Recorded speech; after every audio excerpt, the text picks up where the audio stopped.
निर्देशांक ज्यामितीय, अंग्रेजी में कहते हैं इसको coordinate geometry. Coordinate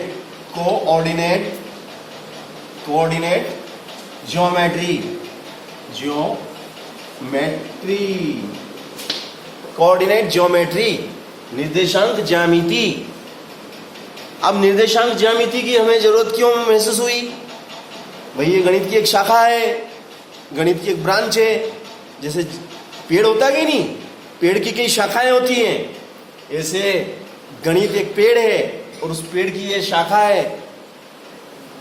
coordinate geometry, algebra, trigonometry, height and distance, है ना, ये उसकी शाखाएं होती है। स्टैटिक्स, तो उसमें से एक शाखा ये भी है। जैसे ये पेड़ है हमारा, अब इस पेड़ की एक शाखा ये गई, एक ये गई, एक ये गई, एक ये गई, ऐसे। तो ये विभिन्न प्रकार की शाखाएं से पेड़ बनता है, उसमें से एक शाखा हमारी ये है। मगर इसकी हमें जरूरत महसूस क्यों हुई? निर्देशांक ज्यामिति की हमें जरूरत कैसे महसूस हुई? जैसे अब बताता हूँ कि भाई इसकी हमें क्या आवश्यकता पड़ी, तो क्यों पड़ी।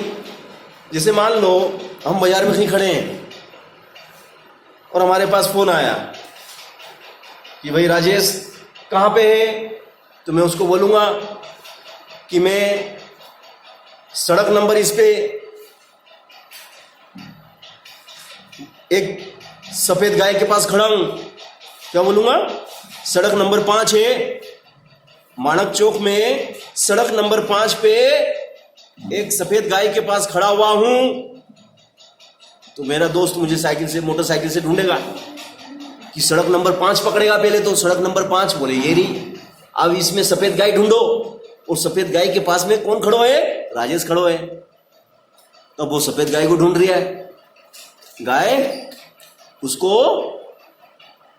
मिली, मगर गाय के पास राजेश नहीं मिला। क्यों? क्योंकि गाय क्या है? चलायमान है, चलायमान, जो चलती रहती है, एक जगह थोड़ी खड़ी रहेगी। हाँ, अगर मैं उसको कह देता कि सड़क नंबर 5 पे बिजली के खंबे के पास खड़ा हूं, तो मैं उसको दिख जाता, वो बिजली का खंबा देखता। अब गाय बोल दी, गाय तो थोड़ी देर पहले तो मेरे पास ही खड़ी थी, तो सही बात है, उस समय तो खड़ी थी वो मेरे पास, मैं उसके पास था, वो मेरे पास थी। मगर थोड़ी देर बाद मैं तो वहीं पे रह गया, गाय आगे निकल गई। तो हमें अपनी स्थिति अगर किसी को बताना है कि भाई मैं इस जगह हूं और इसके पास हूं, ये मेरी लोकेशन है, तो अपने को उसको ऐसी चीज के बारे में बताना पड़ेगा जो स्थिर है, जो वहां से हटती नहीं है, और उसके पास मैं खड़ा हूं। समझे कि नहीं? ऐसी घटनाएं घटी, इसलिए फिर निर्देशांक ज्यामिति की खोज हुई। किसकी खोज हुई? निर्देशांक ज्यामिति का आविष्कार हुआ, इसकी आवश्यकता महसूस हुई, और जहां आवश्यकता होती वहां आविष्कार होता है ना। हमें गर्मी लगी तो हमने पंखा बनाया, गर्मी नहीं लगती तो पंखा बनता क्या, है ना। तो ये वाली बात है। तो निर्देशांक ज्यामिति का आविष्कार किसने किया? इसके वैज्ञानिक, इसका जनक यानी क्या होता है? तुम बताओ शिवराज, जनक यानी क्या होता है? जनक इंग्लिश का शब्द है कि हिंदी का? पहले बताओ। इंग्लिश का? हिंदी का है जनक यानी? तुम बताओ। तुम्हें भी नहीं मालूम है? खड़े हो जाओ। तुम्हें भी नहीं मालूम है जनक यानी? खड़े हो जाओ, बताओ। चलो तुम बताओ जनक यानी? तुम बताओ। चलो शीतल, चलो पूनम, है क्या बोल रही है? इधर आ। अरे इधर बेरी है क्या? इधर है, बोल। अब बोल, क्या बोल रही बेटा? हाँ गुड, थोड़ा ठीक है बेटा आपका। चलो तू बता बेटा, जनक है ना? तू बता बेटा।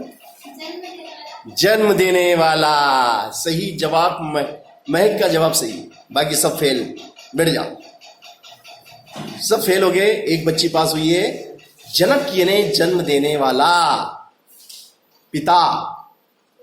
जनक यानी पिता, जननी यानी माता, जनक जननी।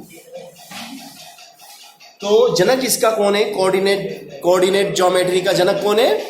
उस वैज्ञानिक गणितज्ञ का नाम है देकार्ते। क्या नाम है? देकार्ते। देकार्ते नाम का जो महान गणितज्ञ था, उसने इसका आविष्कार किया। इस गणित के जन्मदाता देकार्ते, उन्होंने एक समतल को 4 हिस्सों में बांटा। जैसे ये समतल है ना, ये क्या है? एक समतल है। इस समतल को 4 हिस्सों में बांटा। जैसे हमारी कॉलोनी है, मान लो कि हमारी कॉलोनी है, इस जमीन पे हमारी कॉलोनी बसी हुई है। जैसे ये एक जमीन है, ये इस पे हमारी कॉलोनी बनी हुई है, ये हमारी कॉलोनी है, या चौराना इस पे बना हुआ है, चौराना बना हुआ। अब उसने क्या करा? इस चौराना को ये 4 हिस्से कर लिए। कितने हिस्से कर लिए? 4 हिस्से कर लिए। पहला, दूसरा, तीसरा, चौथा, 4 हिस्से कर लिए उसने। अब इसको बोल दिया उसने प्रथम चतुर्थांश। प्रथम चतुर्थांश। इसको बोल दिया उसने द्वितीय चतुर्थांश। और इसको नाम दिया तृतीय चतुर्थांश। और इसको नाम दिया चतुर्थांश।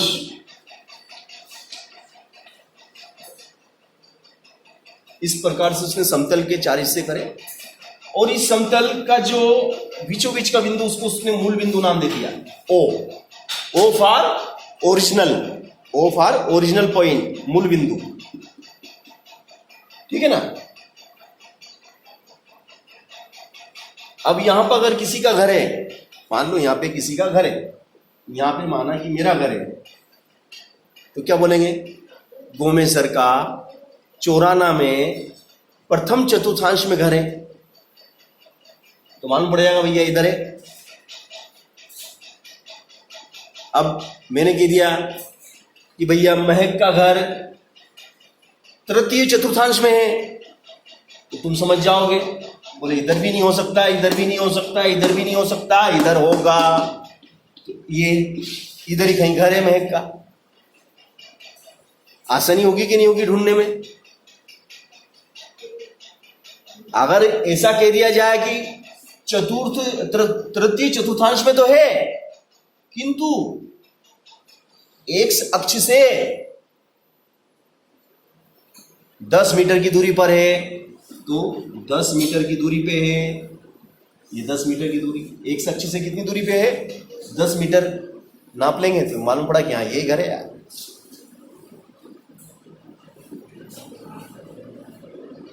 समझे कि नहीं?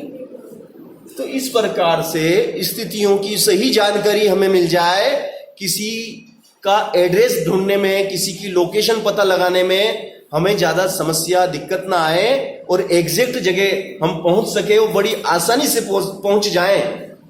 इसके लिए देकार्ते गणितज्ञ ने निर्देशांक ज्यामिति की रचना की। इस गणित की रचना करा ली उन्होंने। और ये जो निर्देशांक होते हैं, ये जो एक अक्ष है, एक अक्ष के बिंदु को उसने भुज नाम दे दिया। क्या नाम दे दिया? भुज। एक अक्ष पे जो भी बिंदु हैं इसके, वो भुज कहलाएंगे। और वाई अक्ष वाले को उसने क्या नाम दिया? कोटि। वाई अक्ष वाले को उसने नाम दे दिया कोटि। एक अक्ष वाले बिंदु को भुज, वाई अक्ष वाले को कोटि। अब मुझे बिंदु 3, 4 का पता लगाना है। बिंदु 3, 4 कहां होगा? बिंदु 3, 4 इस समतल पर कहां होगा?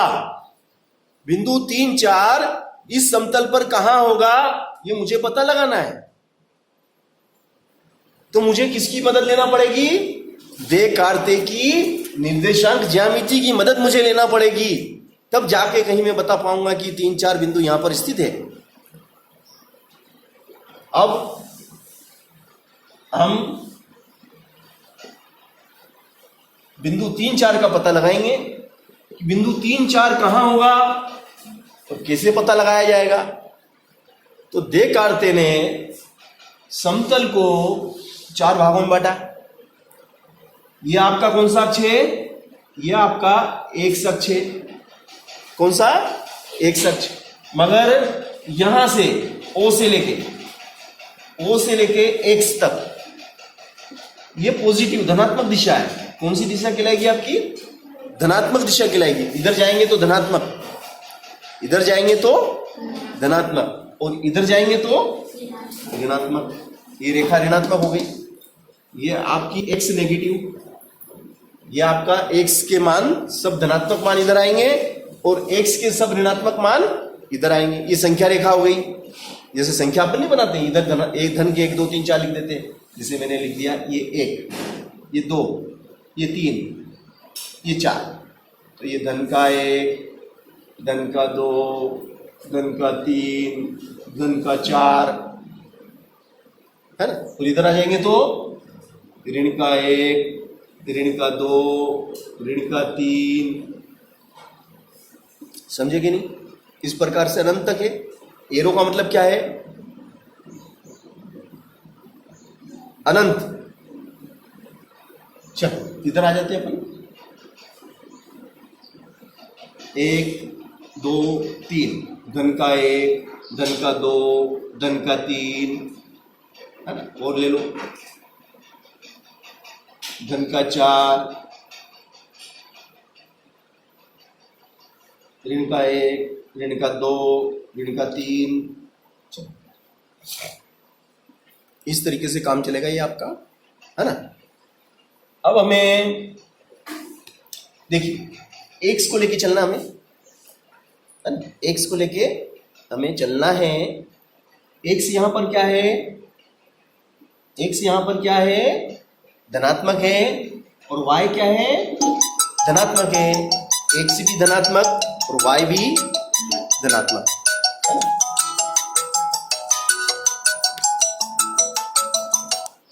एक्स भी धनात्मक और y भी धनात्मक है, तो दोनों धनात्मक है इसलिए प्लस प्लस। फिर ये एक्स इधर क्या है? ऋणात्मक, इधर धनात्मक। एक्स को पहले लेंगे। एक्स क्या है इधर? ऋणात्मक और y क्या है? धनात्मक। तो एक्स ऋणात्मक और y धनात्मक।